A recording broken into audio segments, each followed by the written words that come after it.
information of everybody po, in Sorsogon region, we have, as of the moment, meron po tayong 10 na accredited na po under Farm Tourism Camp. So, 1 in Jensan, which is si Felicidad Orchard, Garden Organics. 3 in South Cotabato, 1 in Lake Cebu po, Sebol Farm. And 2 are located in Tupi, so SG Farm and River Ranch Resort. Both classified as farm stay. So mamaya itakal din po natin kasi may classification din po si Farm Tourism Camp. Yan. And we also have 1 in Coronadal City, of course, Organician Farm. And in Magpet, meron din po tayong accredited, si Gabay Bayawanon Integrated School. We have 3 from Kidapawan City. We have Crescenta Integrated Farm, Heaven's Bounty Farm, and La Villa Aqua Farm. Yan. So, for the benefit of those who are not yet accredited, let me first present to you the history of tourism industry regulation. So, eto po yung history ni DOT accreditation.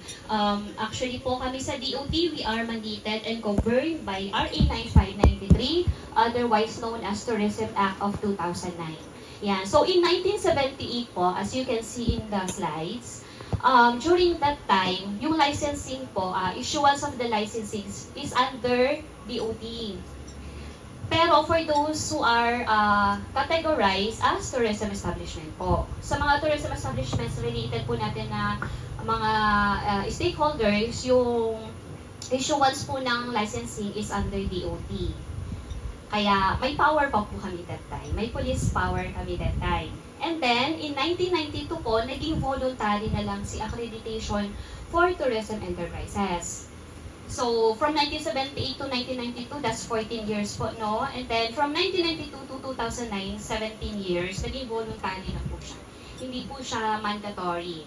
And in 2009 po, naging mandatory na siya. So, governed din po ito nung RA 9593 po natin, the Tourism Act of 2009. So, naging mandatory na po yung accreditation natin for primary tourism establishments. Ayan. Kasi may dalawang classification din po tayo. So, discuss din po natin later.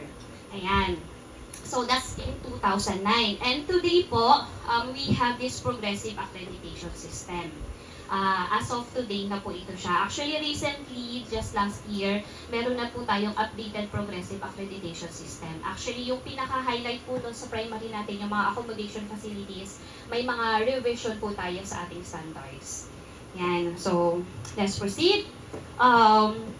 Sige, i-ano muna natin, identify natin, saka check po natin what is DOT accreditation. So, based po sa rules and regulation of RA 9593, DOT accreditation is a certificate issued by the department to a tourism enterprise that officially recognizes it as having complied with the minimum standards for the operation of tourism facilities and services. And then, while licensing naman po is a privilege or authority granted to a qualified applicants to own, operate, manage, and maintain a certain tourism establishment. Yun po is governed na siya ni LGU, Local Government Units. So sa amin po sa DOT, ang pinoprovide namin, not a license, but an accreditation po, accreditation certificate. Okay? Ayan. So, under RA 9593, we have 2 classifications po. First is primary tourism establishment, and second is secondary tourism establishments. So, what's the difference between the two? So, si primary tourism establishment po is, ano po sila, obliged or mandatory to seek DOT accreditation. Ayan. While si secondary tourism establishments naman po is voluntary lang. Walang pilitan. Ayan. Actually po, no, kung ano talaga siya, yun ngayon, nasa transition pa din po kasi tayo ngayon, no? But then, if ever po talaga na i-embrace na po talaga and ano na po ni local government unit, yung RA 9593, obliged po talaga lahat ng primary tourism establishment to seek accreditation. Actually po, prior to their business permit, dapat po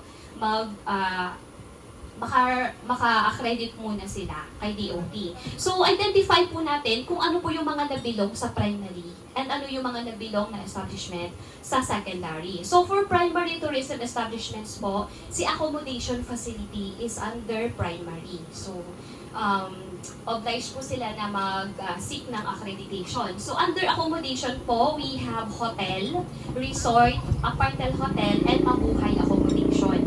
Then, si Travel and Tour Services po is also one of the primary tourism establishments. We also have the tourist transport operators, be it kung land, air, or sea.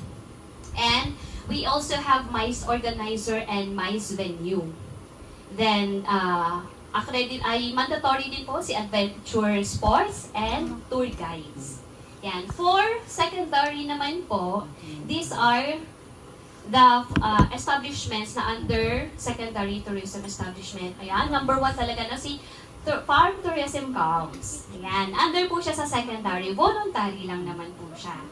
Farm Tourism Camps, Health and Wellness Facility, we have museum and galleries, we have rest areas, restaurants, shops and department stores, surfing camps and Filipino surfing instructors, theme parks and zoos, tourism recreation centers, tourism trainers, tourism training centers, tourist shops, and may additional pa po yan. Kasi last year, meron po tayong new guidelines and standard for the following campgrounds. Meron po tayong bago.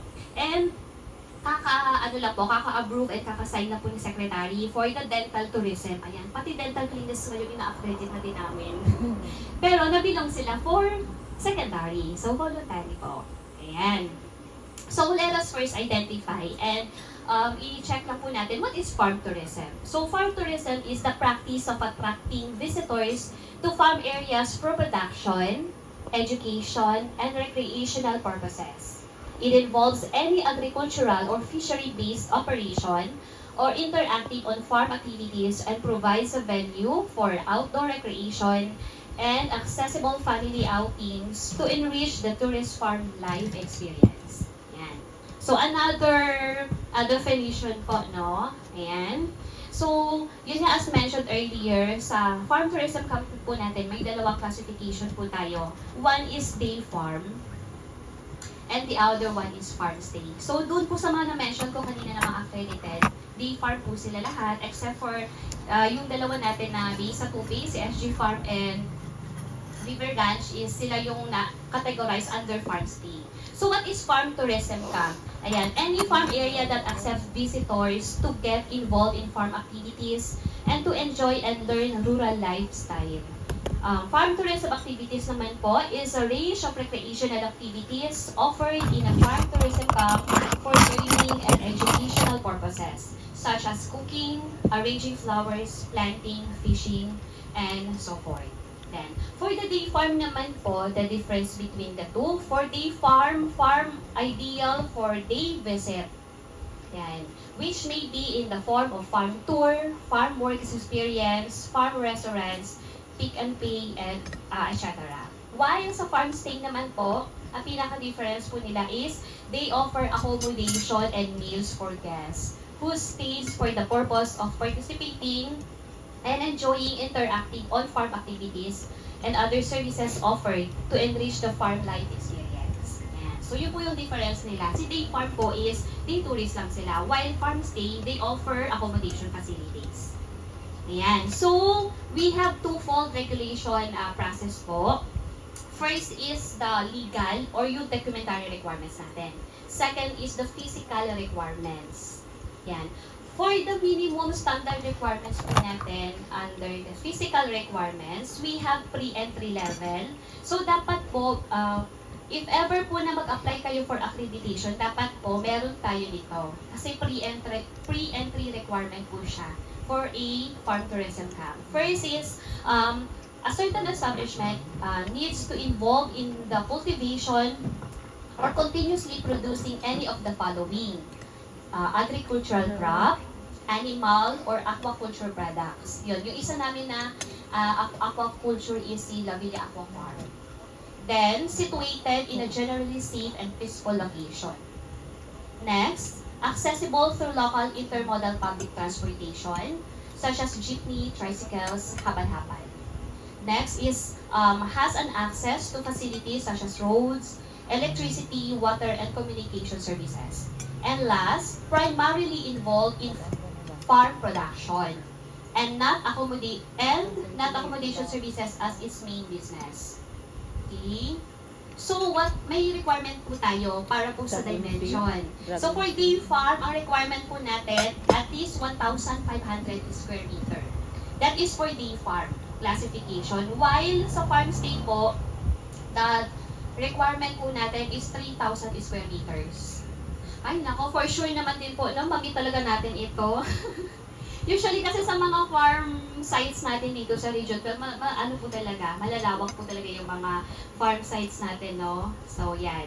1,500 square meters for day farm, while sa farm stay, 3,000 square meters. Okay, so these are the physical requirements po na hinahanap namin during physical inspection. Anyway, meron po kami pre-prepare dyan na self-assessment form. Nakalagay naman and naka-identify naman po ito sila lahat para pwede na po natin ma-assess. So, i-distribute na lang po later nila Miss Kat and Miss Dean. So, a certain establishment po needs to have a signage and reception and information counter. Meron naman po tayo, no? Signages. Required naman talaga siya. Dito po kay Organic yan. Nakikita niyo po, na-observe niyo, meron naman silang signages. Check. Okay? For the reception information counter, meron po si Organic yan. Meron din po, so check. So, for the information counter naman po, for day farm, it shall be manned by trained and knowledgeable staff for at least 8 hours lang naman po ang requirement natin. Yan. Next, parking. Parking space. Requirement din po siya with designated drop-off loading area for buses and other public as well as private vehicles. And a separate parking space for PWD shall be provided.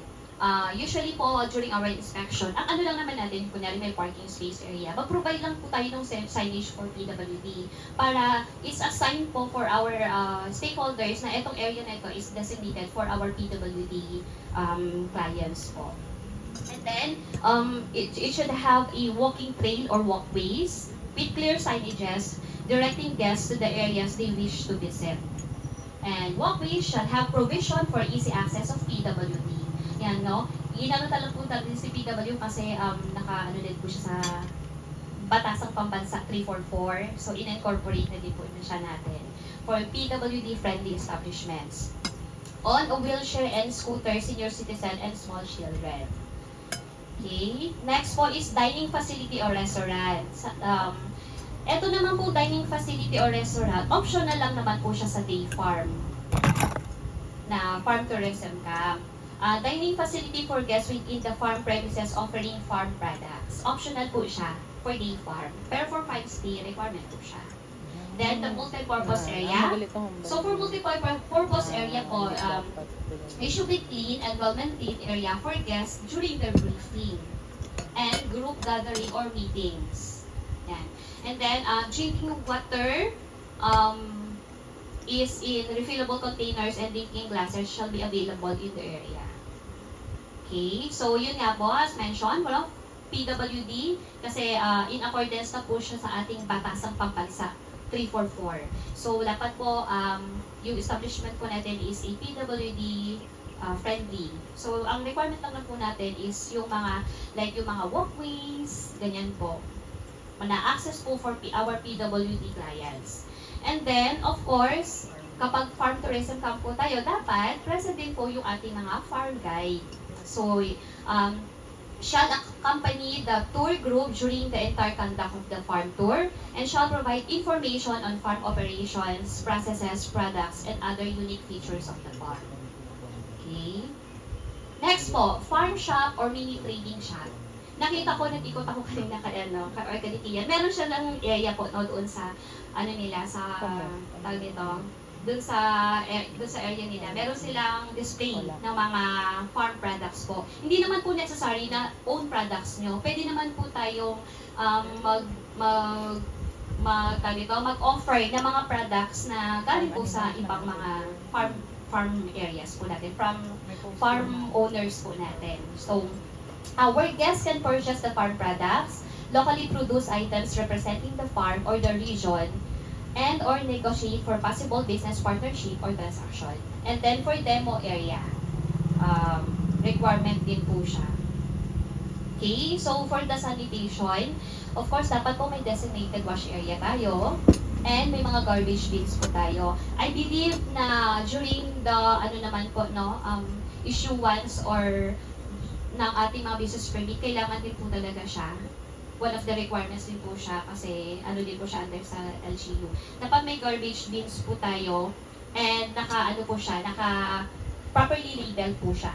Bio and non-biodegradable. Ayan. And then, of course, kailangan din po ang restroom. Dapat may restroom din po tayo. Okay. So, for the restroom, it should be separate, clean, presentable, and properly functioning restroom for male and female. Pero, if ever po na yung po natin in certain establishment is common lang po yung CR nila, kinukonsider naman po natin. Yan. With toilet facilities with ample supply of clean water and amenities such as soap, paper towel, tissue paper, which shall be replenished regularly. And dapat din po may waste management din po tayo. Okay? So, still one of the requirements for farm tourism camp is the security personnel and other security measures. So, for ang requirement po natin is at least 12-hour basis yung security personnel po natin. And it may be a licensed security guard from a security agency or in-house guard. So, pwede naman po company guard siya. Pero for some po, meron kaming iba na na-accredit na wala silang company guard or wala silang yung mga third party, yung sa agency na guard. Pwede naman po tayo mag-stick ng pwede po tayong mag-seek ng assistance sa mga BPATs natin or barangay tanod. Kino-consider din po namin siya. Okay?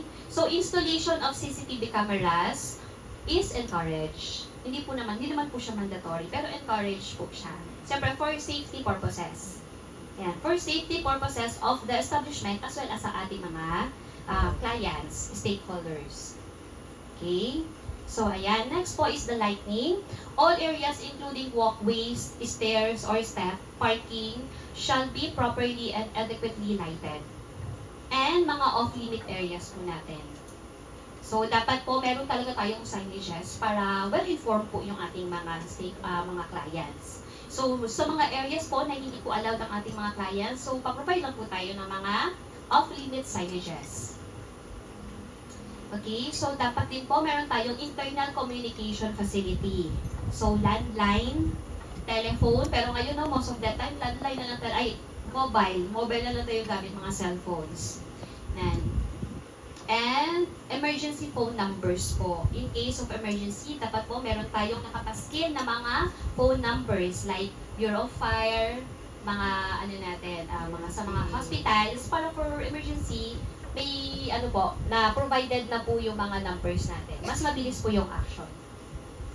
Okay, so dapat meron din po tayong provision ng first aid kit in case of emergency. And personal protective gears.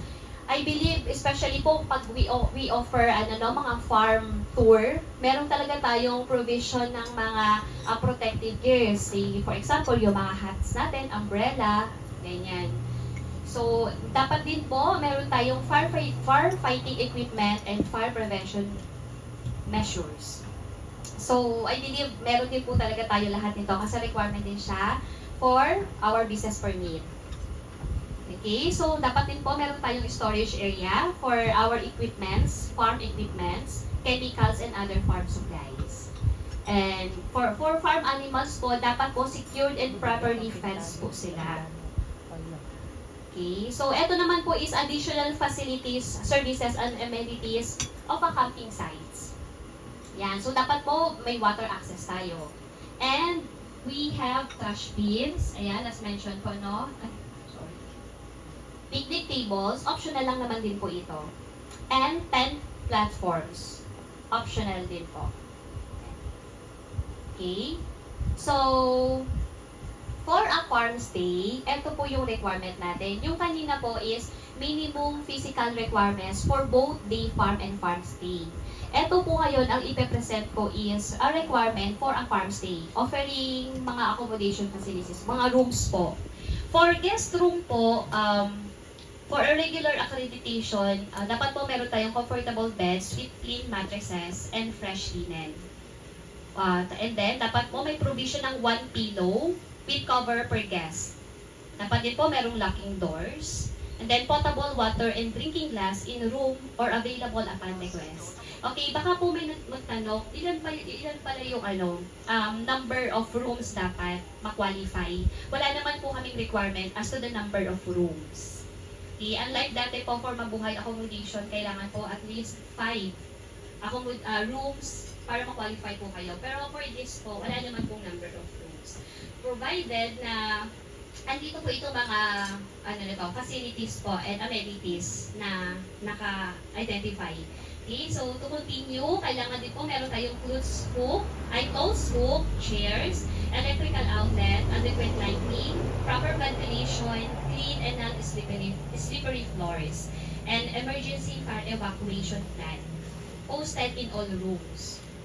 And then for for bathroom is clean toilet and bath with adequate supply of clean water, pail and water dipper or shower, soap and tissue paper, clean bath towel per guest, mirror, hook for hanging towels, and trash bin. Okay. So ito po yung mga identified na balik sample po ng mga farm tourism activities. So for the direct agricultural sales, ito po, pick and pay. So classified po siya as farm tourism activities under direct agricultural sales. Pick and pay, retail farm stand including floral products, made on-site foods, agriculture-related craft or gift. Then for the educational activities naman po, the farm tour. Then farm work experience, ayan po yung mga farm tourism activities po na pwede natin i-offer. Then food processing demo, cooking demo, flower arrangement, food and beverage tasting, herbal medicine production. Then for the on-farm entertainment po, yung mga petting zoos natin. Animal feeding, animal farm rides, animal drone cart rides, farm photography, and events. Okay. Next po is yung sa accommodation, pagka po mag-farm stay po tayo. So ito po yung mga identified pagka sa mga options. So pwede po siya camping, picnicking, wedding and reception, fishery, fish, spa, and bed and breakfast. And then for outdoor recreation po, yung mga fishing activities natin, bird watching, hiking, biking. Ayan. So, next naman po tayo, dun tayo sa documentary requirements. Ano ba ang mga documentary requirements pag magpa-accredit kay DOT? So, for day farm po, ang requirement natin is valid mayor's permit issued by a concerned LGU where the farm tourism camp is located. Then, for demo farm of government, academic, or research institutes, appropriate government permit po. And valid DTI permit. So, generally, yung requirement na po talaga natin is dalawa. Since under po siya sa secondary. Mayor's permit lang po, tsaka DTI permit. Ito naman pong demo farms, yung mga appropriate government permits, if demo, classified po kayo as demo farm. Yan. For cooperative po, kailangan po natin yung CDA registration. While on the, for SEC registration naman po ang sa corporations. Okay, so yan po yung requirement natin for the documentary requirements. Okay, eto naman po, may additional requirement tayo for farm stay. So for farm stay po, ang additional requirement natin is the comprehensive general liability insurance. Actually, requirement po siya sa lahat ng accommodation facilities namin. Ang insurance coverage lang po natin is 250,000 lang naman po. And then, permit from other government agencies, if applicable po. Actually, kahapon may tumawag from Kidapawan City asking and clarifying kasi meron daw isang farm site sa kanila na willing mag-accredit. Ngayon nagtanong yung tourism officer ng Kidapawan, ma'am, required ba na dapat sila LSI or ATI accredited before sa accreditation ng DOT? Hindi naman po. Hindi po necessary at saka hindi po prerequisite na ATI muna tayo. Kahit hindi po tayo accredited ng ATI or ni pwede po tayo mag-seek ng accreditation kay DOT. Pero mostly naman po sa mga accredited namin, ATI accredited na din sila. Ayan. So, ito lang naman po yung additional natin for farm stay, CGLI, Comprehensive General Liability Insurance, with a minimum coverage of 250,000. Ayan. So, ito naman po another requirements for renewal. Ayan. For renewal. Si Organic Ian po, i-ano ko po kayo, maya i-assist ko po kayo for the online application. So, another po na requirements natin for the renewal is yung lang po, valid certificate or proof of training of at least 2 staff for the basic or basic life support or first aid. Diin po if ang training provider po natin si DOT, kasi minsan meron po kami mga trainings na ina-offer. Or kung galing naman po kay DOH, TESDA, or kay BFP, okay lang naman po siya. This is for the renewal po, additional requirements. Okay, so for the accreditation fees naman po, ito po yung accreditation fee natin. For a regular accreditation po, accreditation fee is 1,000 pesos. That is valid for 2 years na po. Kasi ang accreditation po natin for Farm Tourism Camp is valid for 2 years. Yan. So, 1,000 pesos lang po. That means, ang annual lang natin is 500 pesos lang. And then, for the sticker, 300 pesos po. While sa plaque, or as incentives, 2,500. Ito naman po is, pag naka-categorize po kayo sa premium accreditation. Pero hindi ko na lang po masyadong i-tackle si premium, kasi maano po siya, maputi. Ayan. For the replacement po ng loss or damage certificate, payment po is 500 pesos. And then for the name change fee, that's 500 pesos. Ayan. So, yun po, So, accreditation fee, 1,000 pesos, valid for 2 years, while yung sticker natin is 300 pesos. Ayan. So, tapos, sige, additional na lang po ako. Ang ano po natin, ang application period po natin is anytime. Unlike po kasi sa ibang accommodation, like sa accommodation facility po natin, synchronize po kasi yung application period. Ang application po nila is every August 1 to October 31. Kasi po ang expiration po ng accommodation facility is every October 31. So, synchronize po siya lahat. So, regardless kung kailan po tayo nagpa-accredit, expiration po will be on October 31. So, pero valid din po siya for 2 years. So, that means this year po, October 31, mag-i-expire po lahat ng accommodation facilities po na accredited ni DOT.